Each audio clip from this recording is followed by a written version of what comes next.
আল্লাহর নবী বলেন, আমার উম্মত জুমার নামাজ পড়ার জন্য যারা পায়ে হেঁটে রওনা দিয়ে মসজিদে যায়, চুপচাপ যাইয়া ইমাম সাহেবের সামনে বসে খুতবা শুনে খুব ভদ্রতার সাথে জুমার নামাজ আদায় করে মসজিদ থেকে বের হয়ে চলে আসে, পায়ে হেঁটে গেল, পায়ে হেঁটে আসলো, প্রত্যেক কদমে কদমে আমার আল্লাহ ওই বান্দার আমল নামায় 1 বছরের নফল নামাজ এবং 1 বছরের নফল রোজার নেকি আমার আল্লাহ বান্দার আমল নামায় লিখে দেয়। কত বছর? আল্লাহ খুব কিপটে, জোরে কর, আল্লাহ অনেক বড় দয়াবান। প্রত্যেক কদমে কদমে 1 বছরের নফল নামাজ, 1 বছরের নফল রোজা। তাও নফল নামাজ 1 ঘন্টা পড়লেন আর 1 ঘন্টা চালেন, এরকম না। 24 ঘন্টা নফল নামাজ পড়লে যে সওয়াব, সারাদিন রোজা রাখলে যে সওয়াব, 1 বছরের 365 দিনে যত সওয়াব হয়, প্রত্যেক কদমে কদমে আল্লাহ নেকি লিখে দেয়। একবার জোরে বলা যাবে কি আল্লাহু আকবার? এই যে আপনারা আজ মাহফিলে বসছেন, মাহফিলে বসলেন আপনারা, অনেকেই বসছে, অনেকে আবার চিন্তা করলো না কালকে অফিস চলে যাই, অনেকেই চলে গেছেন, অনেকের আবার চিন্তা না তাবারক যেহেতু নাই তার বসে থেকে লাভ নাই। কি কথা কর না কেন? উচিত কথা বাপরেও ছাড়তে হয় না। অনেকের চিন্তা তাবারক নাই তাহলে লাস্টে থাইকে লাভ নেই, যাইগে এদের দোয়ার দরকার নাই, কারণ এদের দোয়া লাগে না। আবার অনেক আছে দোয়া মানেই না। কি কথা কর না কে? যারা দোয়া মানে না, দোয়া করে না, এরা আর এক প্রকারের কপাল পোড়া বদনসিব। বাজানো খুব মনোযোগ দিয়ে শুনিয়া যান। আমরা মাহফিলে বসলাম, লাভটা হইল কি? ইন্না রাসূলুল্লাহি সাল্লাল্লাহু আলাইহি সাল্লাম খারাজা আলা হালকাতিন মিন ইয়ানিয়া সাহাবিহি। আল্লাহর নবীজি এক মাহফিলের পাশ দিয়ে যাচ্ছেন। মাহফিল কারা করতেছে? সাহাবীরা মাহফিল করতেছে। সাহাবীরা এরকম মাহফিল করতেছে, নবীজি ধরেন এরকম রাস্তা দিয়ে নবী হাঁটে হাঁটে যাচ্ছেন। ইন্না রাসূলুল্লাহি সাল্লাল্লাহু আলাইহি ওয়াসাল্লাম খারাজা আলা হালকাতিন ইয়ানি মিন সাহাবিহি। আল্লাহর নবী সাহাবীরা জলসা করতেছিলেন, মাহফিল করতেছে। এই মাহফিলের পাশ দিয়ে নবীজি হেঁটে হেঁটে যাচ্ছে। এমন সময় আল্লাহর নবী বলেন, ও সাহাবীরা, মা জালাসনাকুম, তোমরা কি জন্য এইখানে বসছো? তোমরা এই যে সম্মেলন করলা, জলসা করলা, মাহফিল করলা, তোমরা বৈঠক করলা, হালকায় বসে গেছো, এই কি জন্য তোমরা এই হালকায় মাহফিলে বসছো? কারণ কি? সাহাবীরা বলতেছে, ইয়া রাসূলুল্লাহি নাদউল্লাহি ওয়া নাহমাদুহু, আমরা আল্লাহর জিকির করতেছি আর আল্লাহর হাম করতেছি, আল্লাহর গুণকীর্তন করতেছি। বলে সাহাবীরা রে, তোমরা কি জন্য গুণকীর্তন করো? সাহাবীরা বলেন, ইয়া রাসূলুল্লাহ আলা মা হাদানা লিদীনিহি, আল্লাহ আমাদেরকে হেদায়েত দিয়েছেন, দ্বীন দিয়েছেন, কালেমা দিয়েছেন। আমরা আগে পথভ্রষ্ট ছিলাম, জীবন্ত কন্যা সন্তান কবর দিতাম, নারীদেরকে উলঙ্গ কাবা শরীফে তাওয়াফ করাইতাম, আমরা নারীদের কোনো সম্মান দিতাম না, আমরা নিজেরাও অর্ধলঙ্গ থাকতাম, আমরা জেনা করতাম, মিথ্যা বলতাম, মানুষ হত্যা করতাম, চুরি ডাকাতি করতাম, খুন খারাপি করতাম। হুজুর, আপনি দিন এনে আমাদেরকে উপকৃত করলেন, আমরা দিন পাইলাম।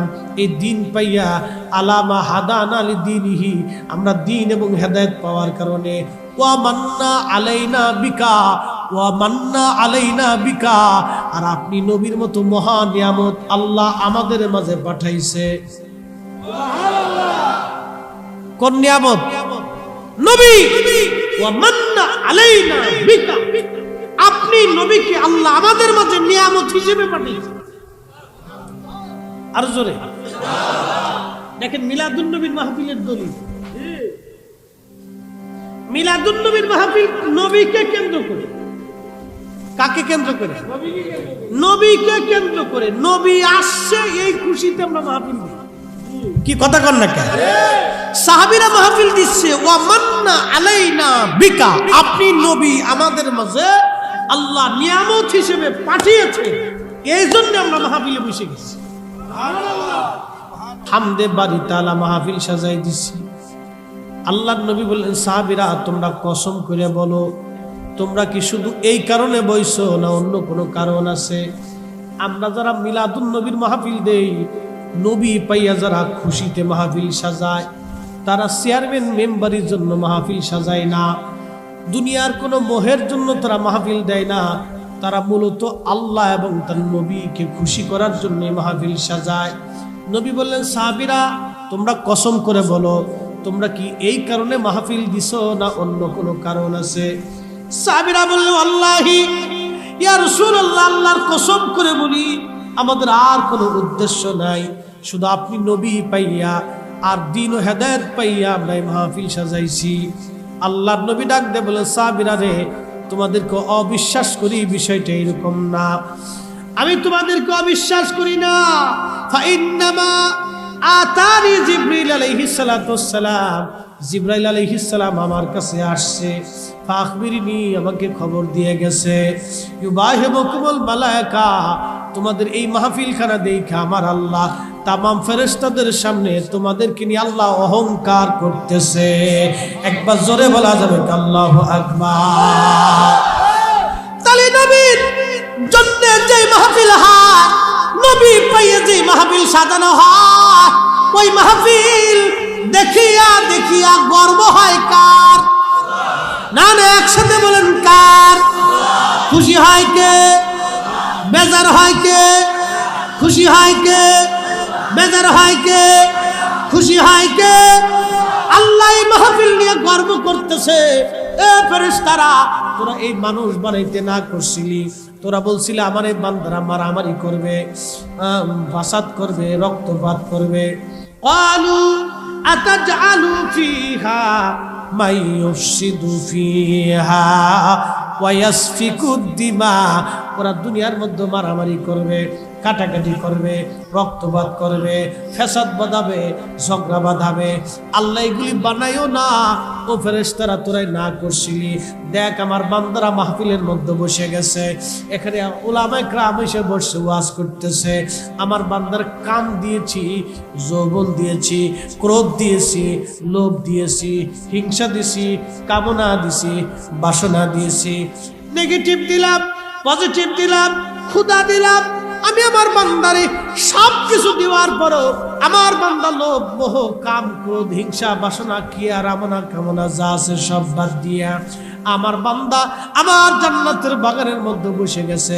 নাহমাদুহু ওয়া নাদুল্লাহ, আমি আল্লাহরে ডাকতেছে, আমি আল্লাহর প্রশংসায় গুরু কীর্তনে সে বসে গেছে।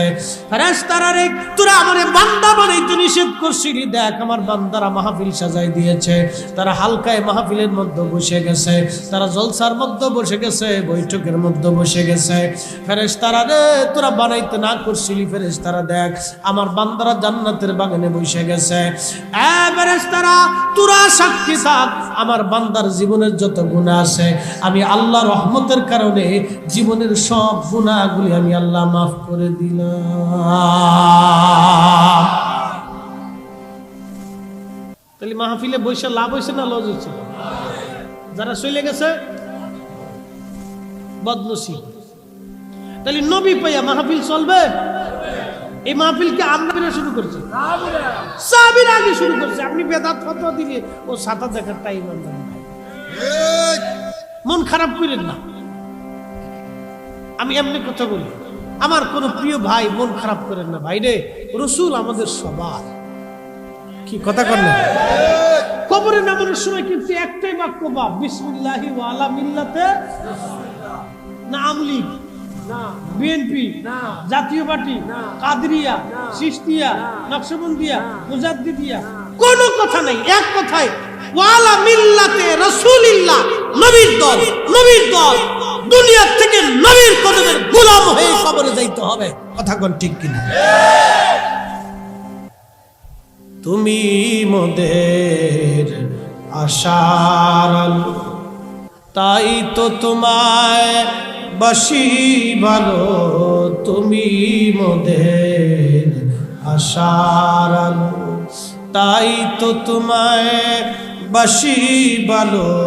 হৃদয় নামের ফুলদানিতে, হৃদয় নামের ফুলদানিতে গেথে রেখেছি প্রেমের মালা ইয়া রাসূলুল্লাহ ইয়া হাবিবাল্লাহ ইয়া রাসূলুল্লাহ ইয়া হাবিবাল্লাহ ইয়া রাসূলুল্লাহ।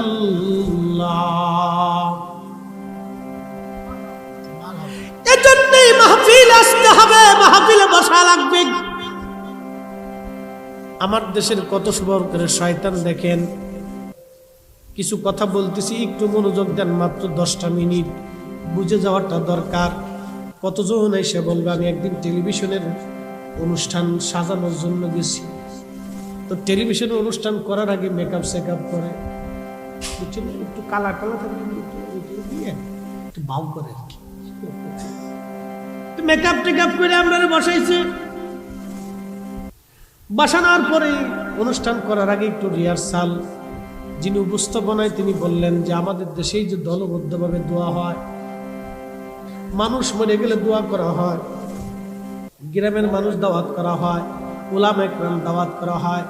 আমার পাশে যিনি বিশেষজ্ঞ বক্তা, তাকে জিজ্ঞেস করলো এই বিষয়টা আপনি কিভাবে উপস্থাপন করেন। ভদ্রলোক বলতেছে যে আমরা কেন মানুষ ভাড়া করে দোয়া করবার যাব? কথা বুঝছেন? মানুষ ভাড়া করে আমরা দোয়া করবার যাব? ছেলের দোয়ায় কবুল হয়ে যায়, মানুষ ভাড়া করার দরকার কি? হুজুর ভাড়া করার দরকার কি? আমি বললাম হুজুর আপনি থামেন, আর কথা বাড়ায়েন না, আপনার কথার হইল না হুজুর। আলেমদেরকে মানুষ এই জমিনে সর্বোচ্চ সম্মান করে। আলেম আর সাধারণ এক হতে পারে না, আলেম আর সাধারণের তফাৎ আল্লাহ নিজে দিয়েছে। এদেশের প্রত্যেকটা মানুষ তার ভালো বাড়ির ভালো খাবারটা আলেমদের জন্য বরাদ্দ করে। কি কথা কন না ঠিক কিনা? ভালো বিছানাটা আলেমের জন্য বরাদ্দ করে, বাড়ির ভালো খাবারটা আলেমের জন্য বরাদ্দ করে। একটা তলবে আলেমকে একটা মা খাবার, ওই ছেলেটা তার অনেক 2টা সন্তান থাকে, ওই মহিলা চিন্তা করে আমার ছেলে খাক বা না খাক, ওই তলবে আলেম আমার বাড়ি খাইয়া মাদ্রাসায় পড়াশোনা করে, এই ভালো ডিমটা ওই ছেলেটাকে খাওয়াইতে হবে, ভবিষ্যতে আলেম হবে, আমার জন্য দোয়া করবে। এখন এমন আলেম হইল, আলেম হইয়া দোয়াই মানে না। বাবা আমি খারাপ কথা বলতেছি? কিতা আলেম হইল দোয়াই মানে না, তো যেটা আলেম হইছে দোয়া মানে না, এটা আলেম দিয়ে কি হবে? কি কথা কি খারাপ কইছি আমি? যে আলেম দিয়ে দোয়াই মানে না, তো আলেম দিয়ে হবে কি? ও আলেম দিয়ে আমার দরকারটা কি? এর সাথে আমার বন্ধুত্ব করে লাভ কি? বন্ধুত্ব তো আল্লাহর জন্য হবে। কি কথা ঠিক কিনা? বন্ধুত্ব কার জন্য? তো আল্লাহর জন্য যদি বন্ধুত্ব হয়, তো বন্ধু করে দেওয়ার পরে বন্ধুর জন্য বন্ধু দোয়া করবে। এখন যে দোয়ায় মানেই না, সে দোয়া কোন সময় করবে? আর তার সাথে আমার বন্ধুত্ব করে লাভ কি? তারা খাওয়াই আমার লাভ কি? কি কথা খারাপ বলছি আমি? যদি আমার কোথাও অযৌক্তিক হয়, তিনি বলেন যে মুফতি সাহেব কোথাও অযৌক্তিক, দলিল আমাদের বুড়ি বুড়ি আছে। আমি আপনাকে যুক্তি দিয়ে বোঝাচ্ছি যে আমার সাথে আপনি বন্ধুত্ব করছেন, হুজুর কেবলার সাথে আমার মহব্বতের সম্পর্ক। এখন হুজুরের ইন্তেকাল হয়ে গেছে, আমার বলতেছে ফরিদি সাহেব হুজুর তো মহব্বত করতেন, আপনি কি মারা গেছেন? তখন আমি বললাম হুজুরের আমল নিয়ে হুজুর চলে গেছে, আমি কি তা বলি? আপনি একটু দোয়া করে দেন। কেন? ওই সমস্ত দোয়ার পর সব বেদাত। তার মানে বোঝা গেল হুজুর আমার সাথে সারা জীবন যত বন্ধুত্ব ছিল, ওনার বন্ধুত্বটাই বৃথা চলে গেছে। ওনার ইন্তেকালের পরে যদি আমি দোয়াই না করতে বললাম, তো সাথে আমার মতো বলবি ওনার খাতির করে কোনো লাভ নাই। কি কথা কর না কেন? আমি যুক্তি থেকে বুঝাইতেছি। একটা বাবা 40 বছর পরিশ্রম করে বুড়া হয়ে গেছে, খুনখুনে বুড়া, লাঠির উপর বর দেয়। এখন ওই মুরব্বী জিজ্ঞেস করেন, দাদা তোমার জমি জমা বেঁচে কিছু ভালো মন্দ খেয়ে যাও।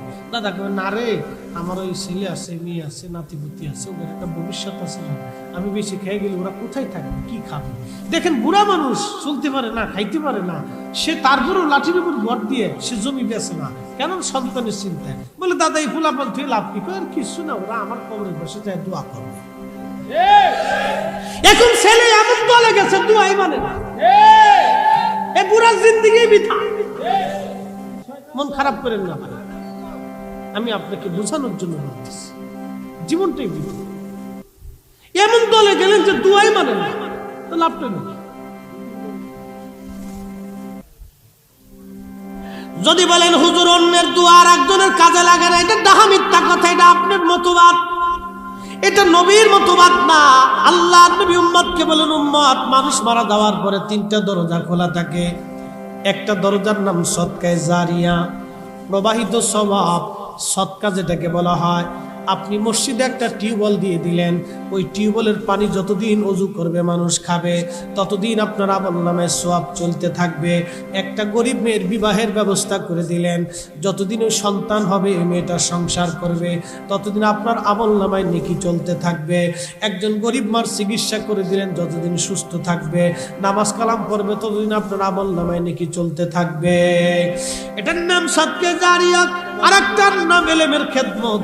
ইলমের খেদমতকে আপনি মাদ্রাসা বানাইলেন, একটা ছেলেকে আলেম বানাই দিয়ে গেলেন, ও যতদিন কোরআন পড়বে, নামাজ পড়বে, দোয়া করবে, ততদিন আপনার আমলনামায় নেকি চলতে থাকবে। আর একটা হলো আওয়ালাদিন সলিহিন ইয়াদউ লাহু, নেক সন্তান আর আপনজনদের দোয়া। এই দোয়াগুলি যখন তারা হাত তুলে আল্লাহর দরবারে হাত তুলে বলবে, আল্লাহ তুমি আমার আব্বা আম্মা আপনজন আত্মীয় স্বজনকে মাফ করে দাও, ওই দোয়ার কারণে বান্দার কবরের আযাব আল্লাহ মাফ করে দেবে। আরে আল্লাহর নবী বলতেছেন, বাবা মার জন্য দোয়া করা, তোমার দোয়ায় বাবা মার কবর আল্লাহ মাফ করে দিবে। মুসলমানের দোয়া কাজে লাগবে। আল্লাহর নবী আল্লামা ইমাম নুরউদ্দিন হাইসামি মাজমুউ জাওয়াদের ভিতরে তাবরানীর মুআজ্জামুল কবির থেকে হাদিস নকল করেছেন। ইমাম হাইসামি লিখতেছেন, আল্লাহর নবী বলেন, যখন আমার উম্মতের ভিতরে এক জমাত মুসলমান দলবদ্ধভাবে দোয়া করে, একজন দোয়া করে, বাকিরা আমিন আমিন বলে, আমার আল্লাহর কাছে শরম লাগে ওই হাতগুলি খালি ফিরাইতে। আমার আল্লাহ দলবদ্ধভাবে মুসলমানের দোয়াকে আল্লাহ কবুল করে নেয়। আমার দিকে তাকান, আপনারা চেয়ারম্যান সাহেবের কাছে গেছেন, এই লালমাই উপজেলার যিনি চেয়ারম্যান আছে জনাব কামরুল হাসান শাহিন সাহেবের কাছে আপনারা গেছেন। এই মসজিদের ইমাম সাহেব উনি যায় চেয়ারম্যান সাহেবকে বলছে, চেয়ারম্যান সাহেব মসজিদে একটা টিউবওয়েল লাগে, ব্যবস্থা করে দেন। তো চেয়ারম্যান সাহেব বলতেছে, ইমাম সাহেব, হুজুর আপনি আসছেন, আচ্ছা বিষয়টা আমি দেখবো, আপনি যান। তো উনি চলে আইসে। তো চেয়ারম্যান সাহেব গুরুত্ব দেন, এখানে ইমাম সাহেব একা গেছে। পরের তারিখ মতুল্লি সাহেব গেছে, যা বলতেছে, চেয়ারম্যান সাহেব একটা টিউবওয়েল লাগে, ব্যবস্থা করে দেন। চেয়ারম্যান সাহেবকে, মতুল্লি সাহেব আপনি আসছেন, বিষয়টা আমি দেখতেছি, আপনি যান। তো একজন গেছে, গুরুত্ব দেন। এখন যখন দুইজন গেছে, কোনো গুরুত্ব হইল না, তখন মুসল্লিরা দলে ফলে 200-400-500 মুসল্লি মিলে নিয়ে যায় চেয়ারম্যান সাহেবের বাড়ির সামনে মিছিল দিয়ে দিচ্ছে। যা বলতেছে, চেয়ারম্যান সাহেব টিউবওয়েল একটা আজকে দিতে হবে, না দিলে আজকে ফেরত করে। চেয়ারম্যান সাহেব চিন্তা করলো, ইমাম সাহেবরে ফিরেছি, মুতুল্লি সাহেবরে ফিরেছি, এখন 200-300 লোক নিয়ে মুসল্লিরা আইসি, এখন যদি না দিই তাহলে আমার ইজ্জত শেষ। কি কথা ঠিক কিনা? এক একটা কবল হইল না, কিন্তু দলবদ্ধভাবে সবাই যখন গেছে, চেয়ারম্যান সাহেব শরমে পড়ে হইলো টিউবওয়েল একটা দিয়ে দেয়, প্রয়োজন বোধ ওনার বাড়িতে উঠে হইলো দিয়ে দেয়। আল্লাহ রাসূল বলতেছে, আল্লাহর কাছে যখন সবাই মিলে কাঁদে, আল্লাহ আপনি দেন, তখন আল্লাহর কাছে শরম লাগে, আমার এতগুলি বান্দা আমি কেমনে ফিরিয়ে দিই। আরো জোরে, আরো জোরে, আরো জোরে একসাথে বলেন আল্লাহু আকবার। তার মানে দলবদ্ধভাবে যারা দোয়া মানেন, এই সব কটা আজাজিলের ভাই। কার ভাই? আজাজিলের ভাই। আজাজিলের খালাতো ভাই সব। কবে বুঝবে আমি জানি না। রাসূল কারীম নিজে বলতেছে দলবদ্ধভাবে দোয়া করলে কবুল হয়। এখন আপনাদেরকে একটা প্রশ্ন করি, জবাব দিবেন। নামাজ একা পড়া ভালো না জমাতে পড়া ভালো? জিকির একা করা ভালো না হিলাকুস জিকির, জিকিরের মাহফিল করা ভালো? একা করার চাইতে দলবদ্ধভাবে করা ভালো। আমরা যে এখানে দলবদ্ধভাবে একসাথে আল্লাহ আল্লাহ আল্লাহ আল্লাহ জিকির করছি, এই যে আপনি একা জিকির করবেন আর দলবদ্ধভাবে করবেন, রাত দিন তফাৎ। তাহলে এখন মুনাজাত একা করা ভালো না জমাতে করা ভালো? এই মুসলমানের জমাতের কাজ আল্লাহর কাছে পছন্দ। আল্লাহ রাসূল নিজে বলছে, ও উম্মত, তোমরা জমাত থেকে আলাদা হইও না, তোমরা জমাতবদ্ধভাবে থাকো, জমাতবদ্ধভাবে কাজ করো। মুসলমানের জমাতবদ্ধ কাজ আল্লাহর কাছে পছন্দ হয়। একসাথে বলবেন না মারহাবা? মাহফিল কি একা একা হয়? সবাই মিলেই হয়। বুঝলাম না এগুলি শয়তান কোথা থেকে আমদানি আল্লাহ, এক একটা নতুন নতুন না। এই একা দোয়া করেই ভালো, ছেলের দোয়া বাবার ছেলেই দোয়া করো, বাড়াইতে মানুষের দরকার। ওরে শয়তান, ও আইসে কি একটা জোড়া দিছে, বাড়াইতে লোকের দরকার। চিন্তা করতে পারছেন? আমরা বলে বাড়াইতে, কত প্রশ্ন। আল্লাহ এদেরকে সহি সুন্নতের বুঝ দান করুন, সকলে বলেন আমিন। মোহতারাম, কেউ বেজার হবেন না, আমি আপনার জীবনের বিরাট বড় উপকারের জন্য আজকে কথাগুলি বলতেছি।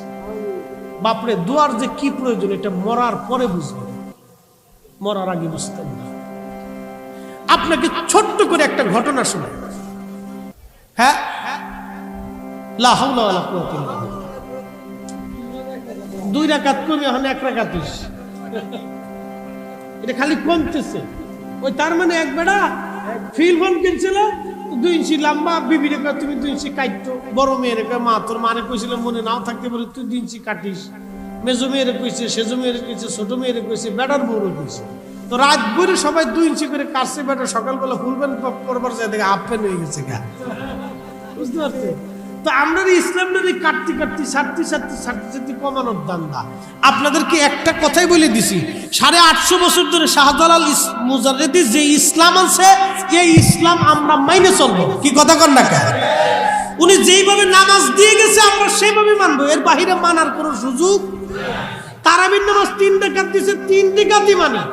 এই বেতরের নামাজ 3 রাকাত দিছে, 3 রাকাতই মানি। ওই তারাবির নামাজ 20 রাকাত দিছে, 20 রাকাতই মানি। আমাদেরকে যেইভাবে নামাজ দিছে সেইভাবেই মানবো। নবীর নিচে হাত পাততে বলছে ওইভাবেই বাঁধবো, আস্তে আমিন কইছি ওইভাবেই করবো। কি কথা কন না কেন? ঠিক না? এটা কি শাহজালালের তরিকা না নবীর তরিকা? উনি আরব দিয়ে এত বছর ধরে আসছে। আচ্ছা আপনারা বলেন, শাহজালাল রহমতুল্লাহ কি এক পাল্লায় দিলেন, আর এদেশে 60 লক্ষ আলেম আর এক পাল্লায় দিলেন, শাহজালাল রহমতুল্লাহ ওজনের সমান হবে? বুঝে তারপরে মারা যাবে। এদের স্বাধীন করছে কারা? না, যুদ্ধের কথা বলতেছি, স্বাধীনতার কথা। মুক্তিযোদ্ধারা। আচ্ছা, মুক্তিযোদ্ধারা যখন যুদ্ধ করছে তখন কি নিজের মায়া না দেশের মায়া? দেশের মায়া করবার যে তারা হাফ প্যান্ট পরিয়ে, শুধু হাফ প্যান্ট নাই, কাঁসা চিনি নি আমরা ফরিদপুরের ভাষায় বলে কাঁসা, লুঙ্গিরে এইভাবে খুব মুচাইয়া গুজদি দিয়ে এরপরে বন্দুক চালাইছে। কি কথা কর না কেন? আমার নিজের গ্রামেও যুদ্ধ হয়েছে, 11 জন মুক্তিযোদ্ধা সেদিন শহীদ হয়েছিল, একজন মাত্র বাঁচা গেছে, মাত্র একজন বেঁচেছিল। আমার নিজের গ্রামে 11 জন মারা গেছিল মুক্তিযুদ্ধ, 12 জন যুদ্ধ আসছিল যুদ্ধ করার জন্য আমাদের নিজের গ্রামে। আমার আব্বা মুক্তিযোদ্ধা ছিল, কিন্তু আব্বার সাথে ইনফরমেশন না গেলে ওরা ফরিদপুর থেকে আসছিল যুদ্ধ করার জন্য। হঠাৎ ক্যাম্পে আক্রমণ করছে, কিন্তু গোলাগুলি করতে করতে 2-3-4 ঘন্টা গোলাগুলি করার পরে অস্ত্র ছিল না, গুলি ছিল না, পরে 11 জন মারা শহীদ হয়েছে, আর বাকি একজন কোন রকম পালাই গেছে। তো যাই হোক, খুব মনোযোগ দিয়ে, এই যুদ্ধ তো কোনো ছেলে খেলা না। যারা ওই সময় জীবন দিছে তারা দেশের জন্য প্রকৃত দেশপ্রেমিক। কি কথা কন না কেন? মানে এমন দেশপ্রেমিক যে হৃদয়ের ভিতরে দেশের ভালোবাসা ছাড়া আর কিচ্ছু ছিল না, যার কারণে তারা জীবন দিছে। যুদ্ধ কিন্তু কোনো ছেলে খেলা না, এটা পুতুল খেলা না, আর গেম খেলা না, ফুটবল আর ক্রিকেট খেলা না, এটা অরিজিনাল। মোরা একটি ফুলকে বাঁচাবো বলে যুদ্ধ করি, মোরা একটি ফুলকে বাঁচাবো বলে যুদ্ধ করি, মোরা একটি মুখের হাসির জন্য অস্ত্র ধরি। কি কথা কর না? এই সঙ্গীতগুলি সেই সময় যুদ্ধরত মুক্তিযোদ্ধাদেরকে প্রেরণা দিত। দেশের প্রেমে পরিবার ভুলে যে, সন্তান ভুলে যে, নিজের জীবনকে ভুলে মুক্তিযোদ্ধারা জীবন দিয়ে দেশ স্বাধীন করে গেল। বাজান, আপনি যেই দল করেন না কেন, মুক্তিযোদ্ধারা কোনো দলের না, আমি মনে করি তারা দেশের, তারা প্রকৃত দেশের এবং দেশের সূর্য সন্তান। এক কথাই শেষ। এই জমিনে আজকে আমরা যারা আসছি, মন সাজাইছেন বিদায় আমি ওয়াজ করে গেলাম, চিল্লে ফাল্লায় গেলাম, কিন্তু এই মন সাজানোর আগে হযরত নূর মোহাম্মদ নিজামপুরী রহমাতুল্লাহ আসছিলেন। হুজুর কেবলার দাদার দাদা পীর ছিলেন তিনি নূর মোহাম্মদ নিজামপুরী রহমাতুল্লাহ। তার রুহানি সন্তান শাহ সুফি ফতে আলী রসুলেন আমার তার রুহানি সন্তান শাহ সুফি সৈয়দ ওয়াজেদ আলী হয়ে আমরা বিশ্ব জাকির মন্দির আসছি। গুরা আমাদের একই সরসিনা শাহ সুফি ফাতেমি রসুলনামা হয়ে এইভাবে অনেক দরবার বাংলাদেশে আসছে। সুন্নিয়তের দরবারগুলি খুব মনোযোগ দেন। এর আগে যারা কালেমার দাওয়াত নিয়ে আসলো, হযরতে শাহজালাল, শাহপরান, শাহ মাকজুম, শাহ আলী বুগদাদি, খান জাহান আলী বাজানো, তারা কোথায় খাবে কোথায় ঘুমাবে কোনো চিন্তা ছিল না। একটাই চিন্তা, আল্লাহর জমিনে আল্লাহর দ্বীন প্রচার করা লাগবে। গাছের নিচে ঘুমাইয়া পাহাড়ে বাসা বেঁধে খেয়ে না খেয়ে তারা এই জমিনে কালেমার দাওয়াত দিয়েছে। তার মানে বোঝা গেল এরাই হলো এই জমিনের অরিজিনাল ইসলামের মুক্তিযোদ্ধা। কথা বলেন ঠিক কিনা? তারা যা দিয়েছে আমাদেরকে তাই মানতে হবে। এর বাহিরে গেলে বুঝতে হবে শয়তানি ভণ্ডামি। এর বাইরে গেলে বুঝবেন রাজাকার। ভালো লাগে। এর বাইরে গেলে কি আউলিয়া কেরামরা যা দিছে এটা হলো ঠিক, এর বাইরে গেলে রাজাকার। এই গণতান্ত্রিক পদ্ধতির কথা বলতেছি, আমি ওই ইনসাফের কথা বলতেছি। আল্লাহ রাব্বুল আলামিন আমাদেরকে বুঝার তৌফিক বলে না। আগে একটাই কথা বলছি, জায় নামাজ বিছিয়ে শাহজালাল রহমতুল্লাহ আলাইহি সুরমা নদী পার হয়েছে। আচ্ছা, এখন আপনাদেরকে বলি, যারা সিলেটে গেছেন তারা দেখছেন সুরমা নদীতে এখন বেশি বড় লম্বা চওড়া না, একটু মোটামুটি হালকা পাতলা। কিন্তু 800 বছর আগে কি নদী অতটুকু ছিল? 800 বছর আগে বিরাট বড় নদী ছিল, অনেক বড় নদী ছিল। 800 বছর আগে ঢাকা শহর কি এরকম ঢাকা ছিল? 50 বছর আগে বুড়িগঙ্গার পানি দিয়ে মানুষ রান্না করছে, আর এখন এই বুড়িগঙ্গার কাছে যাওয়ার জন্য মুতের গন্ধে। আর বাকি 100 বছর পরে ঢাকা শহর থাকবে কোনো গ্যারান্টি আছে? নাই, কোনো গ্যারান্টি নেই। কুমিল্লা বিরাট বড় শহর হয়েছে, কুমিল্লা কিন্তু আজকের শহর না, অনেক পুরাতন শহর। 100 বছর আগে কুমিল্লা এরকম ছিল না, 100 বছর পরে কুমিল্লা এরকম থাকবে কোনো গ্যারান্টি নেই, জঙ্গল হইতে পারে।